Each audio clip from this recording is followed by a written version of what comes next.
بس اسلام بھی لے آیا، ایمان بھی لے آیا، اب بات ہے ہجرت کی۔ ہم نے کل اپنی گفتگو میں اس ہجرت کی طرف اشارہ کیا کہ انسان کو اپنی زبان پر تالا لگانے کی ضرورت ہے اگر وہ فرش عزا پر آنا چاہتا ہے اور اس فرش عزا سے فیض یاب ہونا چاہتا ہے۔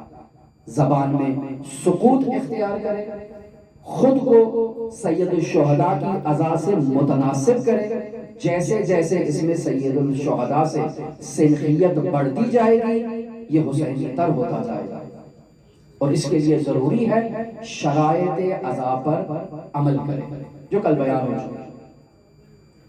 ہجرت میں ہجرت ظاہری ہے، بیان ہوا ایک جگہ سے دوسری جگہ، ارشاد ہوتا ہے من یخرج من بیتہ مہاجرا الی اللہ ورسولہ، جو اپنے گھر سے نکلتا ہے اللہ کی طرف اور اس کے رسول کی طرف ہجرت کرتا ہے، یہ ہجرت ہجرت ظاہری ہے۔ اور ہجرت باطنی کہ انسان گناہوں سے ہجرت کرتا ہے، انسان ابنائے دنیا سے ہجرت کرتا ہے، دنیا داروں سے، دنیا پرستوں سے، دنیا کے دوستوں سے، دنیا سے محبت کرنے والوں سے انسان ہجرت کرتا ہے اللہ کی طرف، اور عزادار ہجرت کرتا ہے حسین بن علی کی طرف۔ یہ ہے عرفان عزا۔ کیا ہے وہ ہجرت؟ المہاجر من حجر السیئات وترک ما حرم اللہ۔ مہاجر کون ہے؟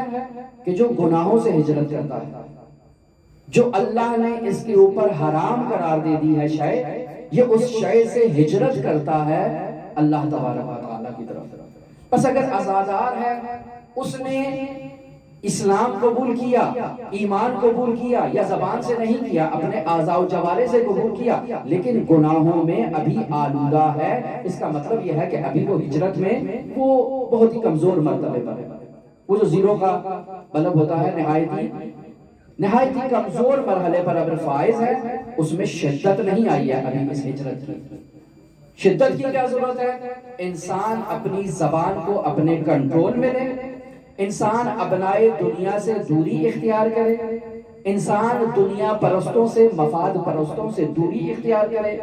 وہ افراد جو اس کو فرش عزا سے چوری کر کے، اسے اغوا کر کے شیطان کی طرف لے جانا چاہتے ہیں، ان افراد سے دوری کرے، اپنی زبان پر تالا لگائے۔ جب زبان پر تالا لگائے گا، اپنی زبان کو اپنے اختیار میں لے گا، تو خود بخود ایسے افراد جو ابنائے دنیا کا مصداق ہیں، جو شیطان پرستی کا مصداق ہے، اس سے دور ہو جائے گا۔ ایک انسان خاموش ہے، بولتا نہیں ہے، آپ کی محفل جو ہے وہ خوش گپیوں والی محفل ہے، کہے لگانے والی محفل ہے، تمسخر کرنے والی محفل ہے، جوک سنانے والی یا ایسی محفل ہے، تو ایک انسان خاموش ہے، وہ نہیں بولتا۔ جب آپ کوئی لطیفہ بھی سنائیں گے تو وہ نہیں ہنستا، تو یقینی بات ہے اس کی اور آپ کی ایک مناسبت نہیں ہوگی، ایک سنخیت نہیں پائی جا رہی ہے، ایک مناسبت نہیں پائی جا رہی ہے۔ ایک دن تو وہ آپ کو اپنی محفل میں تحمل کرے گا، دوسرے دن کہے گا کہ آپ کا راستہ جدا، ہمارا راستہ جدا۔